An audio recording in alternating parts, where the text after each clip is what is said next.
요즘 우리는 말씀과 함께 출애굽기를 읽고 있습니다. 여러분 출애굽기 열심히 읽고 계십니까? 예. 출애굽기는 말 그대로 하나님께서 애굽에 노예 생활하던 이스라엘 백성들을 탈출시키신 그런 이야기입니다. 그래서 출애굽기이지요. 출애굽 과정에서 있었던 위대한 사건이 많이 있는데 그 중에서도 가장 위대한 사건이 오늘 본문에 나오는 홍해를 육지처럼 건너간 이야기입니다. 하나님께서 이 홍해 사건을 일으키실 때 불세출의 지도자인 모세라고 하는 지도자를 통해서 뒤에서 바로의 군대가 쫓아오고 앞에는 홍해의 물이 넘실거리지만 그 홍해를 육지처럼 건너가는 위대한 사건을 일으켜 주셨습니다. 여러분, 우리는 이미 이 사건을 잘 알고 있지만 여러분이 이스라엘 백성이라고 한번 가정을 해보십시오. 뒤에는 바로의 군대가 쫓아오고 앞에는 홍해 바다가 가로막혀 있는데 이럴 수도 없고 저럴 수도 없는 그런 상황에서 얼마나 당황했겠습니까? 그 엄청난 괴로움과 불안함과 좌절 속에서도 좌절하지 않은 한 사람이 있었는데 그 사람이 모세였습니다. 어떻게 모세는 그 상황에서 정말로 하나님만 믿고 담대하게 이스라엘 백성들을 홍해를 건너가게 하는 위대한 지도자로 설 수가 있었을까요? 오늘 우리가 이런저런 어려움에 직면해 있습니다. 우리는 이 인생의 어려움을 어떻게 극복할 수 있을까? 어떻게 하면 모세처럼 큰 어려움과 환난 속에서도 하나님 믿고 나아가는 그런 훌륭한 믿음의 성도가 될 수 있을까? 오늘은 이 질문을 가지고 모세를 통해서 정말로 하나님 함께 하셨는데 우리의 삶에도 어떻게 하면 하나님께서 위대하게 역사할 수 있을까? 그 질문에 대한 교훈을 살펴보도록 하겠습니다. 자, 먼저 모세가 어떤 인물이었는가? 위대한 지도자 모세라는 인물에 대해서 한번 살펴보도록 합니다. 모세는 여러분 아시는 대로 총 120년을 살았습니다.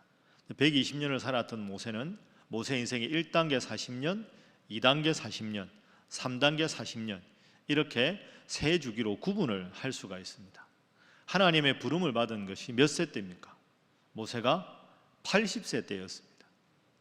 여러분, 왜 하나님께서는 모세가 좀 더 젊을 때, 좀 더 자신감이 충만할 때 모세 인생의 1단계에 모세를 부르지 않으시고 이제는 노쇠하고 기력이 쇠한 80세가 되었을 때 모세를 부르셨을까요? 자, 모세 인생의 단계를 한번 지금부터 생각을 해봅니다. 맨 처음에 모세 인생의 1단계는 여러분 다 아시는 대로 애굽 왕 바로의 궁전에 거할 때입니다. 자신감이 아주 충만한 그런 모세지요. 모세가 태어날 당시에 바로의 그 공주가 나일강에서 목욕을 하고 있다가 모세를 건져냅니다. 그래서 바로의 공주의 양아들로 모세가 바로의 궁정에서 태어났을 때부터 얼마 되지 않은 그 시점부터 40세까지를 살게 됩니다. 그 모세 인생의 1단계는 바로의 공주의 양아들의 신분이었습니다. 그런데 그를 키우기 위해서 유모가 필요했는데 그 유모가 모세를 직접 낳았던 생모였지요. 그래서 그 생모를 통해서는 모세가 이스라엘 백성이라는 걸 알고 겉으로는 애굽의 모든 것을 다 배웠습니다. 그래서 모세 인생의 1단계는 몸은 가장 전형적인 애굽 사람, 그러나 생각과 마음은 나는 이스라엘 백성이다. 우리 동족들은 지금 노예 생활을 하고 있다 하는 이 두 가지의 정체성을 가지고 있을 때가 모세 인생의 첫 번째 단계였습니다. 그런데 이 모세는 애굽의 궁전에서 살았기 때문에 그 궁전의 모든 지식과 무예를 두루두루 섭렵하면서 마음으로 이런 생각을 가질 때입니다. 그렇구나. 내 동족이 지금 노예 생활을 하고 있다. 내가 언젠가 기회가 되면 내 동족들을 위해서 큰 일을 할 것이다. 내가 내 힘으로, 내 실력으로, 내 능력으로 분명히 큰 일을 내 동족들을 위해 할 것이다. 이런 스스로에 대한 자신감이 가장 충만할 때, 그때가 모세 인생의 첫 번째 단계 40세까지였습니다. 내가 뭔가 할 수 있다. 나만큼 준비된 사람이 없다. 이렇게 스스로에 대한 자신감이 아주 충만한 모세지요. 그 인생 모세 1단계에서 있었던 사건이 하나 있습니다. 성경은 스스로에 대한 자신감이 가장 충만한 모세 인생의 1단계 딱 한 가지 사건만 우리들에게 알려줍니다. 그 사건이 무엇입니까? 바로 출애굽기 2장 11절과 12절에 나오는 사건입니다. 여러분 화면으로 한번 보십시오. 모세가 장성한 후에 한 번은 자기 형제들에게 나가서 그들이 고되게 노동하던 것을 보더니 어떤 애굽 사람이 한 히브리 사람 곧 자기 형제를 치는 것을 본지라. 좌우를 살펴 사람이 없음을 보고 그 애굽 사람을 쳐 죽여 모래 속에 감추니라. 그렇습니다. 여러분, 이게 아주 중요한 의미가 있습니다. 나만큼 무예가 뛰어나고 나만큼 두루 학문을 배우고 나만큼 준비된 지도자가 없다 하는 스스로의 자신감이 가장 충만했을 때, 이때 모세가 했던 유일한 행동은 살인이었습니다. 애굽의 중간 관리들이 자신의 동족인 히브리 사람들인 고되게 노역하는데 일 제대로 못한다고 학대하는 걸 보고 순간적인 흥분을 참지 못해서 그를 죽여버립니다. 그리고 땅에 파묻어 주죠. 여러분, 이게 아주 중요합니다. 내 인생의 주인이 나다, 내가 뭔가 하겠다, 나 아니면 누가 하느냐, 이럴 때 모세가 했던 유일한 행동은 살인이었다. 그래서 모세가 결국 사람을 죽인 살인자가 되지요. 이 일이 탄로가 납니다. 그래서 모세의 인생의 2단계로 넘어갑니다. 자, 2장 15절 말씀을 화면으로 보십시오. 바로가 이 일을 들었다. 모세가 사람 죽인 것을 바로가 알게 됩니다. 아무리 그래도 모세가 애굽의 바로의 궁정에 있다고 해도 사람을 죽인 살인자 아닙니까? 더군다나 애굽 사람을 죽였습니다. 그래서 화면 보시면 모세를 죽이고자 하여 찾습니다. 애굽 사람을 죽인 모세니까 모세가 아차, 큰일 났다. 그래 바로의 낯을 피해서 미디안 땅에 도망을 갑니다. 그래서 모세 인생의 2번째 단계가 시작이 됩니다.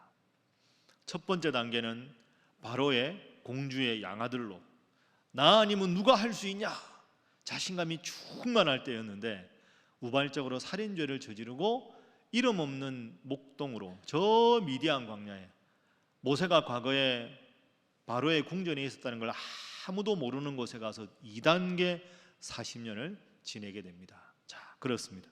모세 인생의 2단계는 미디안 광야에 이름 없는 목자 생활을 하게 됩니다. 아무도 모세가 어떤 신분이었는지 알지 못하는 오직 양들만 쳐야 되는 데서 40년을 지내게 되죠. 자, 여러분이 모세라고 한번 가정해 보십시오. 41세부터 80세까지 40년 동안 어떤 생각을 하고 사셨을 것 같습니까? 처음에는 화도 났겠지요. 울분도 우라통도 터지고 다시 돌아가 볼까 이런 생각이 있었을 겁니다. 그런데 또 1년이 지나고 10년이 지나고 20년이 지나면서 모세가 이제 속으로 생각하는 겁니다. 아, 그렇구나. 내가 지금까지는 내 사랑하는 동족들이 노예 생활을 하고 있는데 나만큼 준비된 사람이 없지, 나 아니면 누가 내 동족을 구하나, 스스로에 대한 자신감이 충만할 때였는데 그 미디안에 이름 없는 목자 생활을 40년 하면서 아, 그렇구나. 나라는 사람이 참 보잘것없는 사람이구나. 내가 참 잘할 수 있는 게 없구나. 내가 이렇게 부족한데 내가 참 철없는 40년을 보냈구나. 내가 이렇게 부족한 사람인데, 내가 이렇게 참 할 수 있는 게 적은 사람인데 하면서 자신에 대한 철저한 자신감을 하나하나 또 하나 또 하나 내려놓으면서 40년을 보냈습니다. 그래서 이제 모세 나이가 80세가 되었습니다. 노쇠하고 젊을 때 자신감도 다 떨어진 이 80세가 된 모세, 그때 바로 하나님께서 모세에게 찾아오셨습니다. 그리고 모세에게 위대한 일을 준비시키셨습니다. 그래서 이제 모세 인생의 3단계가 시작이 됩니다. 모세 인생의 3단계는 80세 때 하나님께 출애굽의 지도자로 소명을 받아서 40년간 이스라엘 백성들을 출애굽시켜서 저 가나안 땅을 향해서 행진하게 하는 위대한 지도자로 우뚝 선 40년입니다. 정리를 한번 해볼까요? 모세 인생의 1단계는 내 인생의 주인은 나다, 나 아니면 누가 지도자 생활하냐? 모세 인생의 2단계는 그게 아니었구나. 내가 할 수 있는 게 없구나. 지극히 작은 자구나 하고 끊임없이 자기를 비워내고 또 비워냈습니다. 온전하게 하나님만 의지하는 겸손한 사람이 되었습니다. 자신을 완전히 비워내서 내가 참 부족하다, 그걸 깊이 느끼던 어느 날 하나님께서 모세에게 찾아오셨습니다. 그리고 모세를 부르셨습니다. 출애굽기 3장 위대한 모세의 소명 사건입니다. 자, 10절 11절 하나님이 먼저 10절에 말씀하셨습니다. 이제 내가 너를 바로에게 보내어 너에게 내 백성 이스라엘 자손을 애굽에서 인도하여 내게 하리라. 여러분, 모세가 뭐라고 대답합니까? 자, 11절 말씀을 함께 읽어봅니다. 시작. 모세가 하나님께 아뢰되 내가 누구에게 바로에게 가며 이스라엘 자손을 애굽에서 인도하여 내리까? 아멘. 여러분 한번 따라합니다. 내가 누구이기에. 여러분, 이게 참 멋진 고백입니다. 내가 누구이기에. 이 고백은 뭡니까? 하나님, 저는 그 일을 할 만한 위인이 못 됩니다. 그 일을 할 만한 자격도 조건도 갖추지 못했습니다. 이 말 아닙니까? 여러분, 모세 인생의 1단계 주인이 나였잖아요. 만약에 하나님께서 모세가 40세 때 저 명령을 주셨다면 하나님 판단 잘 하셨습니다. 저 아니면 누가 하겠습니까? 저만큼 젊고 자신감도 있고 애굽의 뛰어난 학문도 다 배우고 신분도 뛰어나고 저만큼 준비된 지도자는 없습니다. 하나님 참 사람 잘 보셨습니다. 이랬을 거 아닙니까? 그랬다면 겉으로는 하나님을 외쳐도 속으로는 그럼 나만큼 준비된 사람이 없지, 스스로를 믿었을 겁니다. 그런데 미디안 광야에서 40년을 보내고 나서 보니 아니구나. 내가 자랑했던 내 화려한 가문, 내 화려한 지식, 내 대단한 자신감, 아무것도 아니구나. 하나님이 함께하지 않으면 정말 나는 아무것도 할 수 없는 존재구나. 철저하게 내려놓은 겁니다. 내가 하리라 하던 모세가 내가 누구이기에 이 일을 하겠습니까? 하나님, 저는 아무것도 아닙니다 하고 철저하게 스스로를 내려놓고 있습니다. 그랬을 때 11절에 그 고백을 모세가 했을 때 하나님께서 12절에 위대한 약속의 말씀을 주십니다.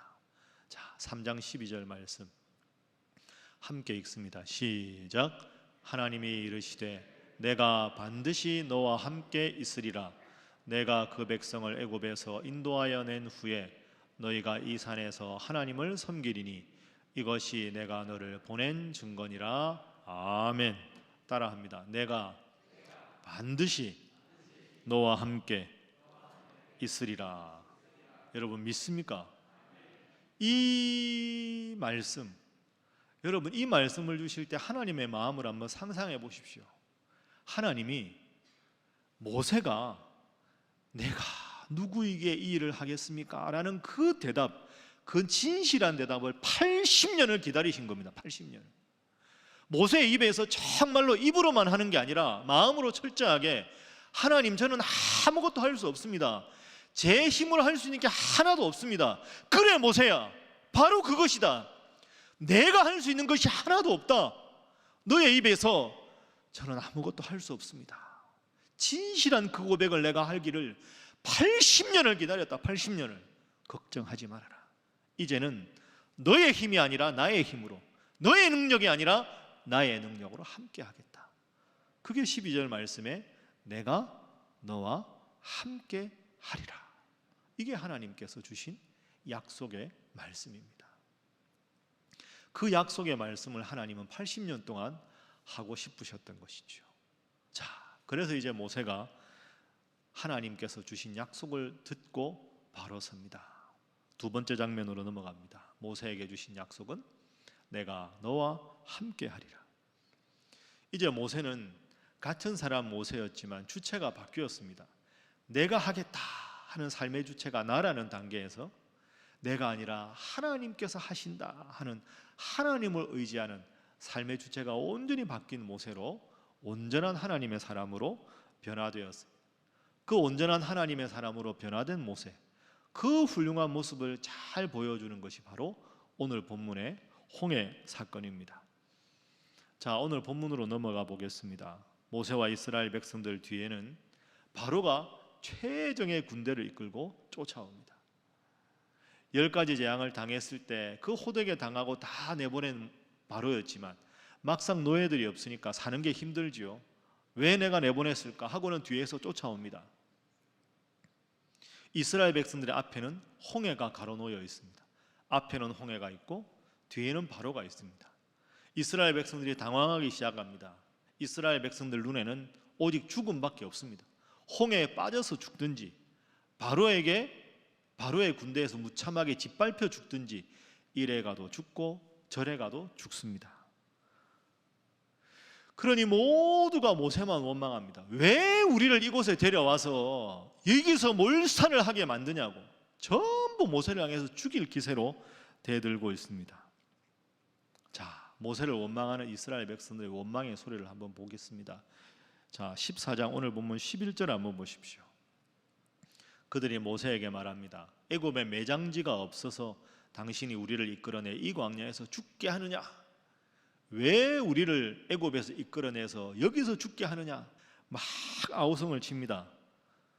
여러분, 모세라면 어떤 생각이 드실까요? 기가 막힐 거 아닙니까? 큰일 났다. 앞에는 홍해가 있고 뒤에는 바로가 쫓아오고. 그런데 여러분, 모세 인생의 1단계 이런 경험을 했다면 모세가 아주 낙심했을 겁니다. 그런데 모세는 인생의 1단계가 아니라 2단계입니다. 내가 할 수 있는 게 없다. 지금까지 인도한 것도 다 하나님이 하셨는데 이 상황에서도 하나님께서 하시지 않겠는가? 그 믿음으로 완전히 하나님만 의지하는 모세가 되었습니다. 모세가 그 아우성치는 백성들 앞에서 담대하게 외칩니다. 13절, 14절 모세의 외침을 한번 보십시오. 모세가 백성에게 이르되 너희는 두려워하지 말고 가만히 서서 여호와께서 오늘 너희를 위하여 행하시는 구원을 보라. 너희가 오늘 본 애굽 사람들을 영원히 다시 보지 아니하리라. 14절 말씀, 여호와께서 너희를 위하여 싸우시리니 너희는 가만히 있을지니라. 한번 따라합니다. 너희는 가만히 있을지니라. 여러분, 이게 참 위대한 고백이지요. 앞에는 홍해가 있고 뒤에는 바로의 군대가 쫓아오는데 가만히 있으면 죽는 겁니다, 상식적으로. 그런데 어떻게 모세가 가만히 있어라 이렇게 말할 수 있을까요? 참 모세가 위대한 지도자지요. 자, 그러면 이제 세 번째 장면입니다. 너희는 가만히 서서, 너희는 가만히 서서 이 문장에 담긴 뜻이 무엇일까 한번 생각해 보겠습니다. 여러분이 만약에 인생의 큰 위기에 빠졌습니다. 가만히 있다, 가만히 있자 라고 말한다면 둘 중에 하나겠죠. 첫 번째는 완전한 포기입니다. 할 수 있는 게 아무것도 없으니까 완벽한 절망에서 그냥 털썩 주저앉아서 아유 모르겠다, 아무것도 모르겠다, 완전한 절망일 경우에 가만히 서서, 가만히라는 단어를 씁니다. 이게 첫 번째 경우입니다. 두 번째 경우가 있습니다. 두 번째 가만히 있는 경우는 누군가에게 전적으로 위탁하는 경우 가만히 있을 수 있습니다. 위험한 일을 당했을 때 아이는 엄마, 아빠 이것만 부릅니다. 아무것도 할 수 있는 게 없습니다. 그러면 엄마나 아빠가 와서 그걸 다 해결해 주지요. 모세가 첫 번째일까요? 두 번째일까요? 모세는 두 번째입니다. 너희는 가만히 서서라는 말은 자포자기하라는 말이 아니라 지금까지 우리를 인도하시는 분이 하나님이신데 하나님께서 지금부터 구원의 역사를 이끌어 가실 터이니 가만히 서서 하나님이 어떻게 역사하시는지를 함께 보자, 이렇게 이야기를 합니다. 그렇습니다. 모세는 이 상황에서 엄숙하게 단호하게 하나님만 의지하는 모습을 보여주고 있습니다. 모세 인생의 1단계는 내가 하리라 하면서 내가 내 인생의 주인이라고 말할 때 누군가를 쳐 죽였던 그 자신의 손으로 이제는 가만히 서서 하나님께 기도하자고 기도의 손으로 변화되었고, 그 기도의 손이 하나님의 능력을 말미암아서 지팡이를 내밀었을 때 홍해를 가르고 육지처럼 건너가는 능력의 하나님의 손으로 바뀔 수가 있었습니다. 여러분, 이것이 모세의 변화입니다. 가만히 서서 하나님의 구원하심을 보라. 온전히 하나님을 의지하는 모세로 변화가 되었습니다. 여러분, 제가 물을 한 통 가져왔습니다. 물. 잘 보이시죠? 이게 맑은 물입니까? 흙탕물입니까? 잘 안 보이십니까? 맑은 물이죠, 맑은. 요거 있습니다. 자, 요 물은 맑은 물입니까? 흙탕물입니까? 이것도 맑은 물처럼 보이시죠? 이렇게 보면 둘 다 맑은 물입니다. 근데 이게 아닙니다.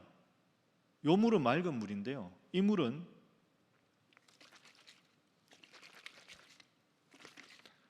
이게 맑은 물입니까? 흙탕물입니까? 잘 모르십니까? 흙탕물이잖아요, 흙탕물.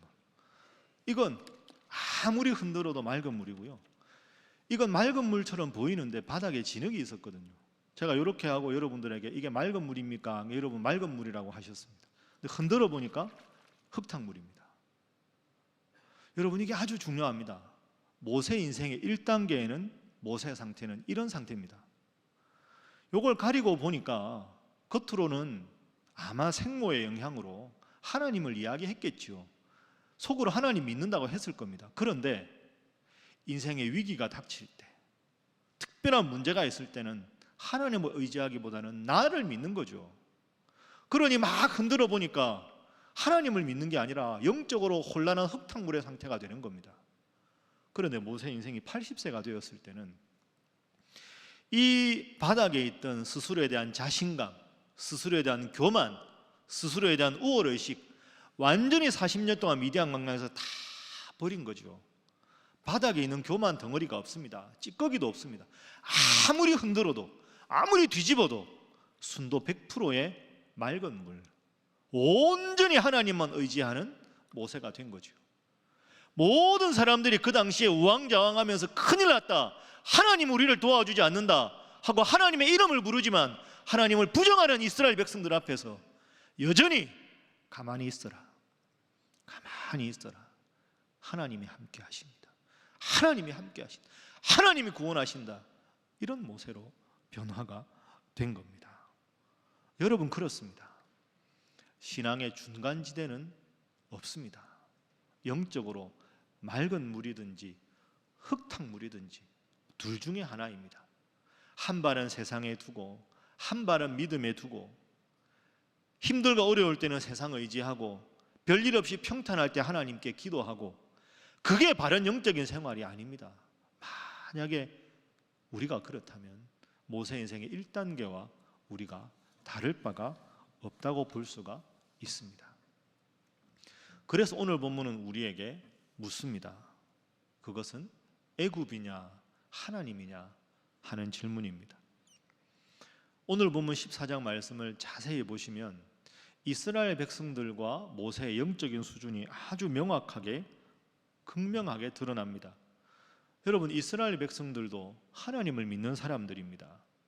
그래서 하나님께 찬송도 불렀습니다. 그런데 오늘 본문 10절 말씀 한번 보십시오. 화면으로 보시면 바로가 뒤에서 추격하고 있을 때 이스라엘 자손의 눈을 봅니다. 애굽 사람들이 자기들 뒤에 옵니다. 자, 보세요. 이스라엘 자손이 심히 두려워하여 누구에게 부르짖었습니까? 여호와께 부르짖었습니다. 입으로 하나님을 부른 겁니다. 하나님 도와주십시오. 하나님, 우리가 죽게 생겼습니다. 10절만 보면 아주 믿음이 있어 보입니다. 그러나 그게 아닙니다. 그 다음 11절 12절 말씀을 한번 화면으로 보십시오. 그들이 또 모세에게 이르되 애굽에 매장지가 없어 당신이 우리를 이끌어내 이 광야에 죽게 하느냐? 어찌하여 당신이 우리를 애굽에서 이끌어내어 우리에게 이같이 하느냐?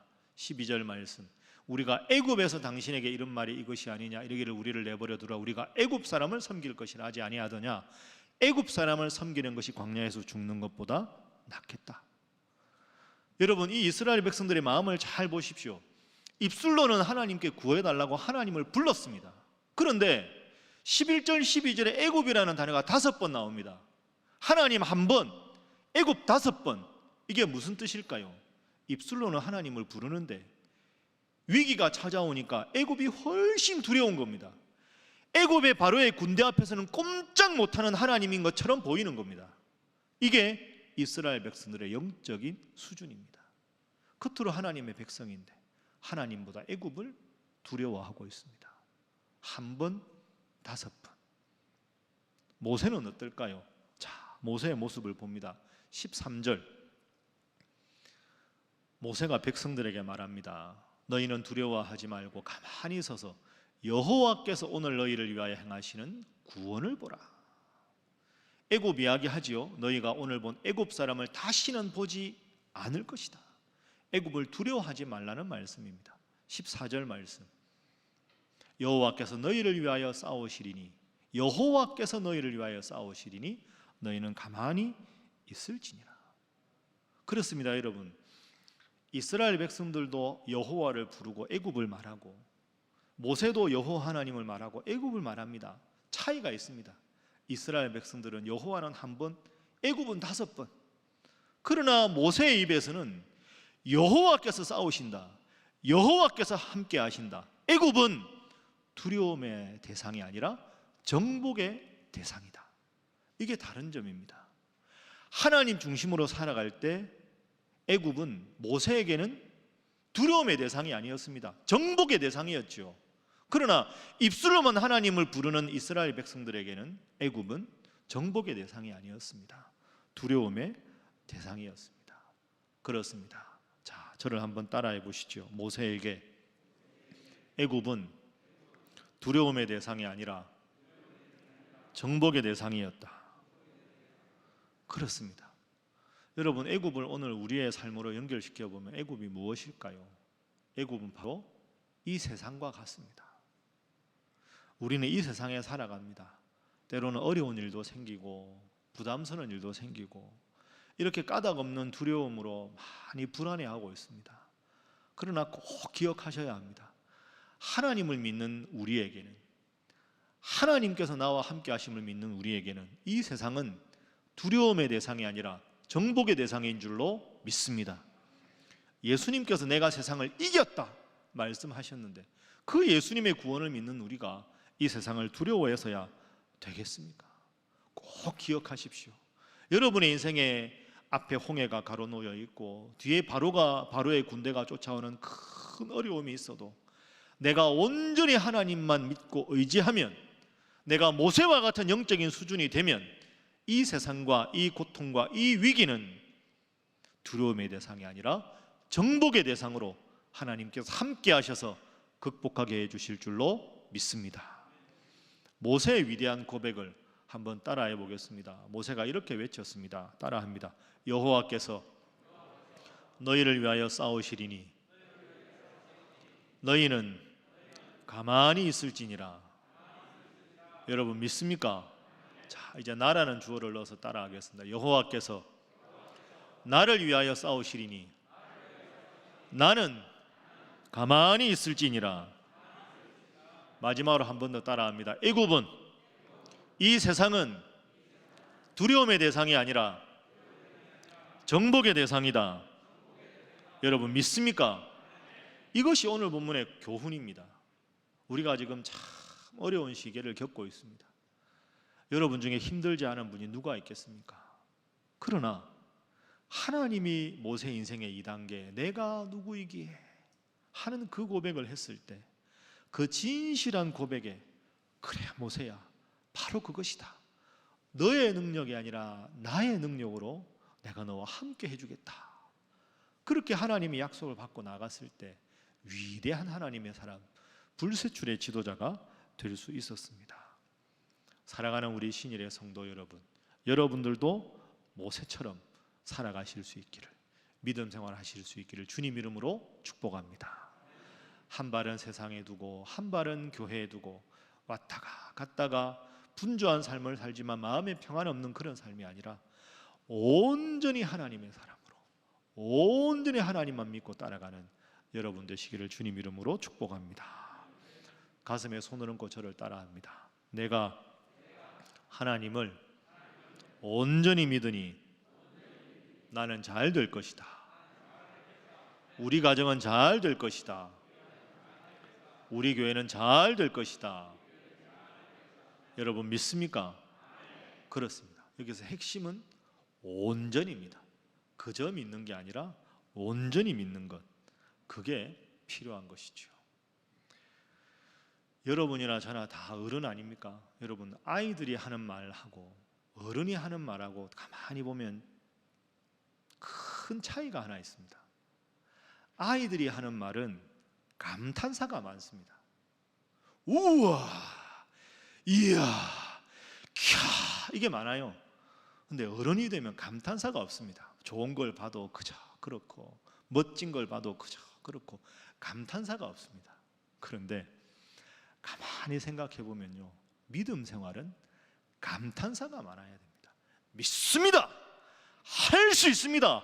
하겠습니다.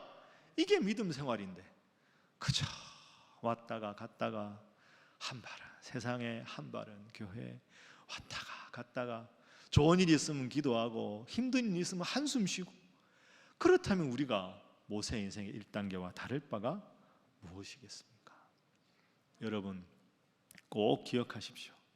믿음의 감탄사에 의문부호를 달지 마시기 바랍니다. 믿음의 감탄사, 할 수 있습니다, 아멘입니다, 이렇게 나가야 되는데 그 믿음의 감탄사에 할 수 있을까? 기도하면 될까? 진짜 될까? 믿음은 감탄사인데 될까? 의문부호를 달아서는 안 됩니다. 감탄사 느낌표 아닙니까? 하나님의 느낌표에 물음표를 다시기 마시기 바랍니다. 여호와께서 너희를 위하여 싸우시리니 너희는 가만히 있을지니라. 내가 너와 함께 하리라. 하나님이 주시는 이 위대한 약속, 아멘으로 감탄사로 붙잡으시고 힘들고 어려운 시대를 살아가고 있지만 온전한 하나님의 사람 모세의 승리한 모습과 같이 믿음 생활 잘 하시고 이 세상을 정복하는 여러분 모두가 되시기를 주님 이름으로 축복합니다. 기도하겠습니다. 사랑의 하나님, 감사합니다. 한 발은 세상에 담그고 또 한 발은 하나님께 담그고 살아가는 저희에게 너희의 두 발을 다 내게로 옮겨라. 온전히 나를 의지하라. 그렇게 살아가면 내가 너의 인생에 큰 복을 줄 것이다 약속해 주시니 감사합니다. 주님, 하나님께서 모세를 쓰시려고 모세를 주목하셨을 때 모세가 80세가 되어서 했던 바로 그 고백처럼 저희들도 내가 누구이기에 겸손하게 고백하며 나의 능력이 아닌 하나님의 능력으로, 나의 지식이 아닌 하나님의 지혜로 살아가는 성도 되게 하여 주옵소서. 늘 하나님께서 베풀어 주시는 은혜에 감사하며 그 은혜에 감탄사를 연발하며 늘 아멘의 신앙, 긍정적인 신앙으로 살아가게 하여 주옵소서. 비록 우리 앞에 넘실거리는 코로나의 깊은 물이 덮쳐도 그 깊은 물을 주관하시고 통제하시는 하나님을 믿고 모세처럼 담대하게 믿음의 길을 걸어가게 하여 주옵소서. 예수님의 이름으로 기도하옵나이다. 아멘.